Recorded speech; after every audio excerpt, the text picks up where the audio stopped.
Viewers, welcome back in our program. Viewers, ਸਿਆਸੀ issues ਤੇ ਜੋ ਲਿਖਤਾਂ ਸੀ ਉਸ ਤੋਂ ਬਾਅਦ ਹੁਣ ਆਪਾਂ ਗੱਲਬਾਤ ਕਰਾਂਗੇ ਹਬੀਬ ਜਾਲਬ ਜੀ ਦੀ, ਜਿਹੜੇ ਕਿ ਬਹੁਤ ਵੱਡੇ ਕ੍ਰਾਂਤੀਕਾਰੀ ਪੋਇਟ ਹੋਏ ਨੇ। ਉਹਨਾਂ ਬਾਰੇ ਆਪਾਂ ਗੱਲਬਾਤ ਕਰਾਂਗੇ, ਉਹਨਾਂ ਨੂੰ ਆਪਾਂ ਟ੍ਰਿਬਿਊਟ ਦੇਵਾਂਗੇ। ਡਾਕਟਰ ਸਾਹਿਬ ਨਾਲ ਗੱਲਬਾਤ ਕਰਦੇ ਹਾਂ ਜੀ। ਡਾਕਟਰ ਸਾਹਿਬ, ਕੀ ਕਹਿਣਾ ਚਾਹੋਗੇ? ਦੇਖੋ, ਸਾਡੇ ਕੁਝ ਪਾਕਿਸਤਾਨੀ ਵੀਰਾਂ ਨੇ ਸਾਨੂੰ 2 ਦਿਨ ਪਹਿਲਾਂ ਇਹ ਦੱਸਿਆ ਕਿ 12 ਮਾਰਚ ਨੂੰ ਹਬੀਬ ਜ਼ਾਲਬ, ਜਿਹੜੇ ਕਿ ਬਹੁਤ ਵੱਡੇ ਰੈਵੋਲੂਸ਼ਨਰੀ ਪੋਇਟ ਹੋਏ, ਉਹਨਾਂ ਨੇ ਵੇਲੇ ਦੇ ਹਾਕਮਾਂ ਨੂੰ ਪਾਕਿਸਤਾਨ ਦੇ ਵਿੱਚ, ਉਹ ਲੋਕਾਂ ਦੇ ਸ਼ਾਇਰ ਸਨ ਔਰ ਤਬਦੀਲੀ, ਲੋਕਾਂ ਦੇ ਹੱਕਾਂ ਦੀ ਗੱਲ ਕਰਨੀ, ਇਹ ਉਹਨਾਂ ਦਾ ਮਜ਼ਹਬ ਸੀ। ਅਸਲੀ ਮਜ਼ਹਬ ਉਹਨਾਂ ਦਾ ਇਹੀ ਸੀ। ਬਾਕੀ ਹਰ ਇੱਕ ਦੀ ਹਰ ਗੱਲ ਨਾਲ ਸਹਿਮਤ ਹੋਣਾ ਜ਼ਰੂਰੀ ਨਹੀਂ ਹੁੰਦਾ। ਔਰ ਉਹਨਾਂ ਨੇ 12 ਮਾਰਚ 1993 ਨੂੰ ਇਸ ਫਾਨੀ ਜਹਾਨ ਤੋਂ ਉਹ ਰੁਖਸਤ ਹੋਏ ਔਰ ਉਹਨਾਂ ਨੇ ਕਿਹਾ ਕਿ ਜੀ ਤੁਸੀਂ ਉਹਨਾਂ ਨੂੰ ਜ਼ਰੂਰ ਟ੍ਰਿਬਿਊਟ ਦਿਓ।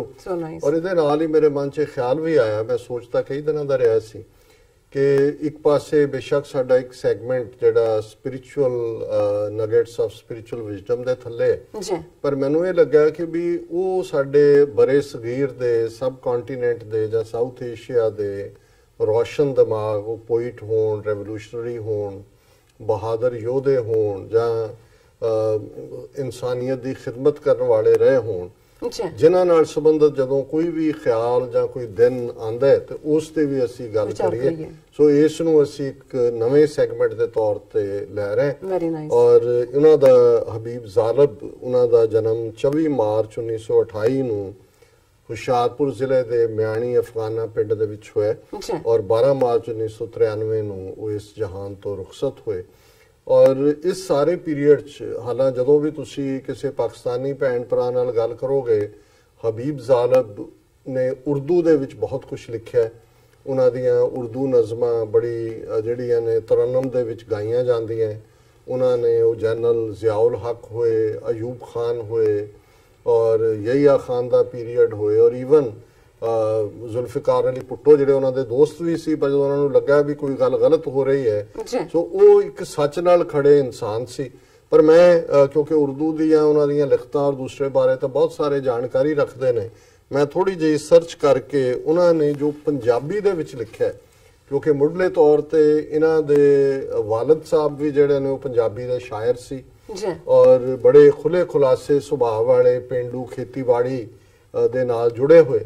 ਸੋ ਉਹਨਾਂ ਦੀ ਇੱਕ ਨਜ਼ਮ ਜਿਹੜੀ ਕਿ ਮਾਂ ਬੋਲੀ, ਜਿਸ ਦਾ ਉਹਨਾਂ ਨੇ ਸਿਰਲੇਖ ਦਿੱਤਾ ਹੈ, ਉਹ ਹੈ ਪੁੱਤਰਾਂ ਤੇਰੀ ਚਾਦਰ ਲਾਈ, ਹੋਰ ਕਿਸੇ ਦਾ ਦੋਸ਼ ਨਾ ਮਾਈ। ਪੁੱਤਰਾਂ ਤੇਰੀ ਚਾਦਰ ਲਾਈ, ਹੋਰ ਕਿਸੇ ਦਾ ਦੋਸ਼ ਨਾ ਮਾਈ। ਗੈਰਾਂ ਕ੍ਰੋਧ ਦੀ ਉਹ ਅੱਗ ਬਾਲੀ, ਸੀਨੇ ਹੋ ਗਏ ਪਿਆਰ ਤੋਂ ਖਾਲੀ। ਪੁੱਤਰਾਂ ਨੂੰ ਤੂੰ ਲੱਗੇ ਗਾਲੀ, ਤੈਨੂੰ ਬੋਲਣ ਤੋਂ ਸ਼ਰਮਾਵਨ। ਗੈਰਾਂ ਐਸੀ ਵਾਹ ਵਗਾਈ, ਪੁੱਤਰਾਂ ਤੇਰੀ ਚਾਦਰ ਲਾਈ। ਜਿਵੇਂ ਤੁਸੀਂ ਅੱਜ ਦਾ ਪ੍ਰੋਗਰਾਮ ਦੀ ਸ਼ੁਰੂਆਤ ਹੀ ਕੀਤੀ ਕਿ ਕਿਵੇਂ ਆਪਣੀ ਮਾਂ ਬੋਲੀ ਨਾਲੋਂ ਅਸੀਂ ਜੁਦਾ ਹੋਏ ਹਾਂ। ਇਹਨਾਂ ਕੋਲ ਜ਼ਮੀਨਾਂ ਵੀ ਨੇ, ਇਹਨਾਂ ਹੱਥ ਸੰਗੀਨਾਂ ਵੀ ਨੇ, ਦੌਲਤ ਬੈਂਕ ਮਸ਼ੀਨਾਂ ਵੀ ਨੇ। ਨਾ ਏ ਤੇਰੇ ਨਾ ਏ ਮੇਰੇ, ਇਹ ਲੋਕੀ ਯੂਸਫ ਦੇ ਭਾਈ। ਪੁੱਤਰਾਂ ਤੇਰੀ ਚਾਦਰ ਲਾਈ, ਹੋਰ ਕਿਸੇ ਦਾ ਦੋਸ਼ ਨਾ ਮਾਈ। ਯੂਸਫ ਇਸਲਾਮਿਕ ਹਿਸਟਰੀ ਦੇ ਵਿੱਚ ਇੱਕ ਉਹ ਸੱਜਣ ਨੇ ਜਿਨ੍ਹਾਂ ਦੇ 10 ਮਤਰੇਵੇ ਭਰਾ ਸੀ ਔਰ 10 ਮਤਰੇਵੇ ਭਰਾਵਾਂ ਨੇ ਸਾਜ਼ਿਸ਼ ਕਰਕੇ ਉਹਨਾਂ ਨੂੰ ਮਾਰਨ ਤੱਕ, ਉਹਨਾਂ ਦੇ ਸਾਰਾ ਡਿਪਰਾਈਵ, ਉਹਨਾਂ ਦੇ ਜਿਹੜੇ ਹੱਕ ਸੀ ਉੱਥੋਂ ਤੱਕ ਪਹੁੰਚੇ। ਸੋ ਉਹਦੇ ਤੇ ਉਹਨਾਂ ਨੇ ਕਿਹਾ ਕਿ ਵੀ ਨਾ ਏ ਤੇਰੇ ਨਾ ਏ ਮੇਰੇ, ਇਹ ਲੋਕੀ ਯੂਸਫ ਦੇ ਭਾਈ। ਪੁੱਤਰਾਂ ਤੇਰੀ ਚਾਦਰ ਲਾਈ, ਹੋਰ ਕਿਸੇ ਦਾ ਦੋਸ਼ ਨਾ ਮਾਈ। ਫਿਰ ਉਹਨਾਂ ਦੀ ਲਿਖਤ ਮਜਬੂਰ ਔਰਤ, ਔਰਤ ਦੀ ਕੀ ਅਸੀਂ ਡੈਸਟਨੀ ਔਰ ਕੀ ਪ੍ਰੈਜ਼ੈਂਟ ਬਣਾਇਆ, ਇਹ ਵੀ ਪੰਜਾਬੀ ਚ ਉਹਨਾਂ ਦੀ ਨਜ਼ਮ ਹੈ। ਮਜਬੂਰ ਔਰਤ ਦਾ ਗੀਤ, ਇਹ ਉਹਨਾਂ ਨੇ ਉਹਦੀ ਹੈਡਲਾਈਨ ਦਿੱਤੀ ਹੈ। ਇਹ ਘੁੰਗਰੂ ਨਹੀਂ ਜੰਜੀਰਾਂ ਨੇ, ਦੁਨੀਆ ਨੇ ਪੈਰੀਂ ਪਾਈਆਂ। ਇਹ ਛਣਕਦੀਆਂ ਰੁਸਵਾਈਆਂ, ਨਹੀਂ ਸੁਣਦਾ ਕੋਈ ਦੁਹਾਈਆਂ। ਦਿਲ ਸਾਥ ਨਾ ਦੇ ਤਾਂ ਹੱਸਣਾ ਕੀ, ਬਸਤੀ ਵਿੱਚ ਜ਼ੁਲਮ ਦੀ ਵਸਣਾ ਕੀ। ਹਾਲ ਆਪਣਾ ਕਿਸੇ ਨੂੰ ਦੱਸਣਾ ਕੀ, ਚੁੱਪ ਰਹਿਣਾ ਹੀ ਤਕਦੀਰਾਂ ਨੇ। ਇਹ ਘੁੰਗਰੂ ਨਹੀਂ ਜੰਜੀਰਾਂ ਨੇ, ਕਈ ਕਹਿੰਦੇ ਨੱਚ ਬਾਜ਼ਾਰਾਂ ਵਿੱਚ, ਕਈ ਚਿਣਦੇ ਰਹੇ ਦੀਵਾਰਾਂ ਵਿੱਚ, ਰਹੀ ਸ਼ਰਮ ਨਾ ਰਾਂਝਣ ਯਾਰਾਂ ਵਿੱਚ, ਹੋਈਆਂ ਬੇਬਸ ਲੱਖਾਂ ਹੀਰਾਂ ਨੇ, ਇਹ ਘੁੰਗਰੂ ਨਹੀਂ ਜੰਜੀਰਾਂ ਨੇ। ਫਿਰ ਕਿਉਂਕਿ ਹਬੀਬ ਜ਼ਾਲਿਬ ਪੋਲੀਟੀਕਲੀ ਬਹੁਤ ਅਵੇਅਰ ਸੀ, ਔਰ ਜਦੋਂ ਪਾਕਿਸਤਾਨ ਦੇ ਪੋਲੀਟੀਸ਼ੀਅਨ ਕਚਕੌਲ ਲੈ ਕੇ ਅਮਰੀਕਾ ਦੇ ਕੋਲ ਆਉਂਦੇ ਸੀ ਤੇ ਅਮਰੀਕਾ ਦੀਆਂ ਨੀਤੀਆਂ ਹੀ ਫੋਲੋ ਕਰਦੇ ਸੀ, ਉਹਨਾਂ ਦਾ ਇੱਕ ਛੋਟਾ ਜਿਹਾ ਕਪਲੇਟ ਹੈ ਜਿਹਦੇ ਚ ਉਹਨਾਂ ਨੇ ਕਿਹਾ, ਨਾ ਜਾ ਅਮਰੀਕਾ ਨਾਲ ਕੁੜੇ। ਇਹ ਆਪਣੇ ਪੋਲੀਟੀਸ਼ੀਅਨਸ ਨੂੰ ਹਦਾਇਤ ਕਰ ਰਹੇ ਨੇ, ਨਾ ਜਾ ਅਮਰੀਕਾ ਨਾਲ ਕੁੜੇ, ਇਹ ਗੱਲ ਨਾ ਦੇਵੀਂ ਟਾਲ ਕੁੜੇ, ਇਹ ਰੂਸ ਦੇ ਨਾਲ ਲੜਾਉਂਦਾ ਏ, ਐਵੇਂ ਲੋਕਾਂ ਨੂੰ ਮਰਵਾਉਂਦਾ ਏ, ਸਾਨੂੰ ਤੇਰਾ ਬਹੁਤ ਖਿਆਲ ਕੁੜੇ, ਨਾ ਜਾ ਅਮਰੀਕਾ ਨਾਲ ਕੁੜੇ। ਸੋ ਜ਼ਾਹਰ ਹੈ, ਔਰ ਇਹ ਉਹਨਾਂ ਦੀਆਂ ਪੰਜਾਬੀ ਹੋਰ ਵੀ ਨੇ, ਅਸੀਂ ਵਕਤਨ ਬਾਵਕਤਨ ਕਰਾਂਗੇ, ਪਰ ਇੱਕ ਜਿਹੜੀ ਨਜ਼ਮ ਜਿਹਨੂੰ ਮੈਂ ਅਕਸਰ, ਜਿਹੜਾ ਉਹਨਾਂ ਦਾ ਚੈਲੰਜ ਸੀ ਉਸ ਵੇਲੇ ਦੇ ਮਿਲਟਰੀ ਹਾਕਮ ਨੂੰ ਉਹਦੇ ਸਾਹਮਣੇ, ਔਰ ਉਹ ਇੱਕ ਬੜੀ ਵੱਡੀ ਅੱਜ ਵੀ ਪਪੂਲਰ ਉਹਨਾਂ ਦੀ ਗਜ਼ਲ ਹੈ, तुमसे पहले वो जो एक शख्स यहाँ तख्त नशीं था, उसको भी अपने खुदा होने पे इतना ही यकीन था। आज ये मोदी ਨੂੰ ਕਹਿਣਾ ਹੋਏ ਤੇ ਇਹੀ ਗਜ਼ਲ ਪੂਰੀ ਮੋਦੀ ਦਾ ਵੀ, ਤੂੰ ਰੱਬ ਬਣਿਆ ਹੋਇਆ, ਤੂੰ ਪਹਿਲੇ ਦੇਖ, ਤੇਰੇ ਤੋਂ ਪਹਿਲਾਂ ਜਿਹੜੇ ਆਏ ਇਸ ਕਿਸਮ ਦੀਆਂ ਲੈ ਕੇ ਹੈਂਕਣਾ, ਉਹਨਾਂ ਦਾ ਐਂਡ ਕੀ ਹੋਇਆ। तुमसे पहले वो जो एक शख्स यहाँ तख्त नशीं था, उसको भी अपने खुदा होने पे इतना ही यकीन था।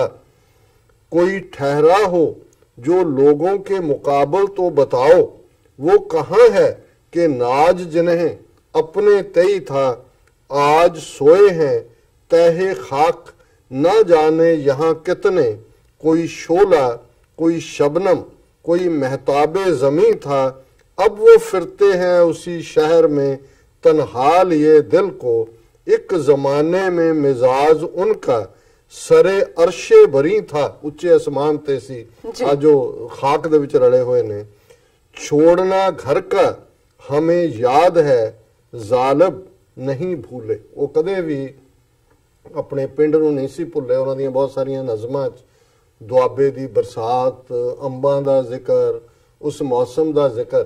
सो ਜ਼ਾਹਰ है 47 ਜਿਹੜੇ ਇਧਰੋਂ ਉਜੜ ਕੇ ਉਧਰ ਗਏ, ਉਹਨਾਂ ਨੇ ਆਪਣਾ ਘਰ-ਬਾਰ ਛੱਡਿਆ, ਔਰ ਇਹ ਜੋ ਪਾਕਿਸਤਾਨ 'ਚ ਹਾਲਾਤ ਬਣੇ ਸਨ ਉਹਨਾਂ ਦੇ ਉੱਤੇ ਕਹਿ ਰਹੇ ਨੇ ਕਿ ਛੋੜਨਾ घर का हमें याद है, ਜ਼ਾਲਿਬ नहीं भूले, था वतन जहन में अपने कोई जिंदा तो नहीं था। कि ਜਦੋਂ ਅਸੀਂ ਘਰ-ਬਾਰ ਛੱਡਿਆ, ਜ਼ਿੰਦਾ ਉਰਦੂ 'ਚ ਕਹਿੰਦੇ ਨੇ ਪਿੰਜਰੇ ਨੂੰ, ਆਪਣੇ ਜਦੋਂ ਘਰ-ਬਾਰ ਛੱਡਿਆ ਤੇ ਸਾਨੂੰ ਸੀ ਅਸੀਂ ਆਪਣਾ ਵਤਨ ਬਣਾਇਆ, ਵਤਨ ਚੱਲੇ। ਬਿਲਕੁਲ, ਇਹ ਕੋਈ ਪਿੰਜਰਾ ਨਹੀਂ ਸੀ ਜਦੋਂ ਅਸੀਂ ਛੱਡਿਆ।